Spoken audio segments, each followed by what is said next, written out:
Hi, this is Aaron, and I want to talk to you about healthy singing.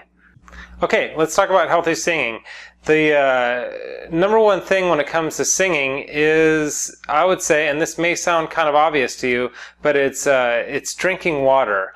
And I'm going to give you a list of a bunch of things. This is just the very first one, that drinking water is good for so many reasons. First of all, it helps flush down any of the stuff that's in your throat, whether it's mucus or just whatever. It helps just flush out anything that's gonna hinder you from singing well, that is. Because if there's mucus in your throat or whatever, there's pollen, if it's in summer or whatever, flushes all that down. If that's in your throat, it makes it harder to manipulate the notes. So when you're singing, it's harder to be on key, sing in tune, and all that stuff. So water is a really good one. It flushes down. But not only that, it's really good for hydrating your vocal cords. When your vocal cords are dried out, it's going to affect everything when it comes to singing. For sure your tone, for sure your pitch, and all that stuff. So you want to keep your vocal cords nice and hydrated. Also, it's just going to keep your body healthy. And a lot of people don't see singers as athletes, but you are an athlete. As a singer, you are an athlete. And so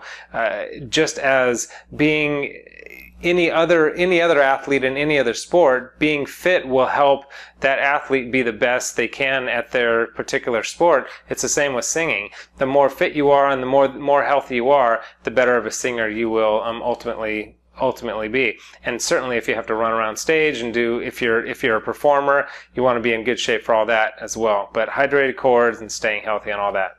What else along those same lines is diet. Since the singer is an athlete, having a good diet is going to help you. I'm a kind of a nutrition buff. I read a lot about nutrition, and I just read tons and tons of books, and as much as I can. I just really enjoy it, and I like eating well. And so just a couple of things. The water thing is huge. Avoiding processed carbohydrates, breads, stuff like that. Get most of your carbohydrates not from a box, meaning like box of cereal, box of anything you find in the middle of a supermarket type thing. That's usually where all like the refined carbohydrates are. But eat like good meats and eat vegetables and greens, and I mean that's all that stuff seems kind of obvious, but as Americans we don't generally do this. And you may be watching from another country, and maybe you have a better diet than most of us Americans do. But the singer is an athlete, so that's really important, and that's going to help you to be a better singer when you're eating the right things. Another thing is, and this goes especially particularly into when you're singing, you want to avoid yelling. Yelling at any time, just like the hey, hey, yelling at people or whatever. You don't want to yell at people just in general, but yelling when you're singing particularly. So what people do is the yelling, the pulling up the chest voice. So you may not have heard that before, but pulling up chest voice just means you've got your chest head register and your head register. So your chest register is here when I'm talking in. So it's like, it's all down here, blah, blah, blah, blah. And your head voice is, that's your head voice up there. So there's these two different registers. So what a lot of people want to do, a lot of singers, a lot of my students, they want to sing in the higher notes, but they want like that deep register, that deep lower register kind of beefier sound in their voice, because the head voice is high and light, and they want that big kind of sound, but in the higher notes. So they belt those notes out like, and try to sing those notes. That's basically trying to pull up the chest voice and singing chest voice at the top of the register. And what that does is it doesn't make for a very good tone. It makes your vocal cords swell up. You just want to avoid that as much as possible. Best thing to do is develop a good mixed voice, but that's a whole separate video. So that's another way to sing healthily, if that's a word. The next one is milk. I'm actually a big fan of raw milk. And like I said, I study a lot of nutrition stuff. I eat a lot of raw milk. You can get that in California, a couple other states as well. But raw milk's great.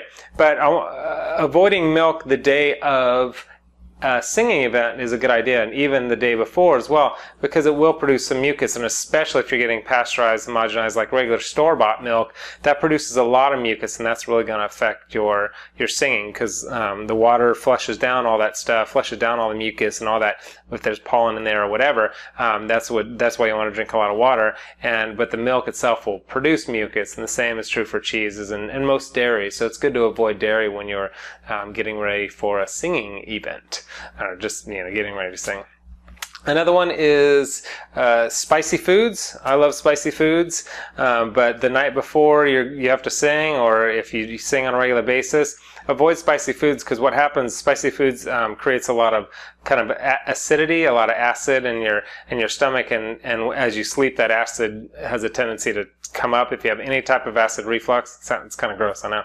It's a singing video and I'm talking about all this nasty stuff, but it splashes up onto your vocal cords, and you can imagine your vocal cords are just these little pieces of cartilage and muscle and acid on them. You can imagine how that's going to wake up and your throat's not going to feel well, and you can be like, what happened? I wasn't yelling yesterday, but the spicy food will do that. Another thing, the day of, and a lot of this I'm talking about the day of a gig, but most of this is just kind of in general to be healthy, to be a healthy singer.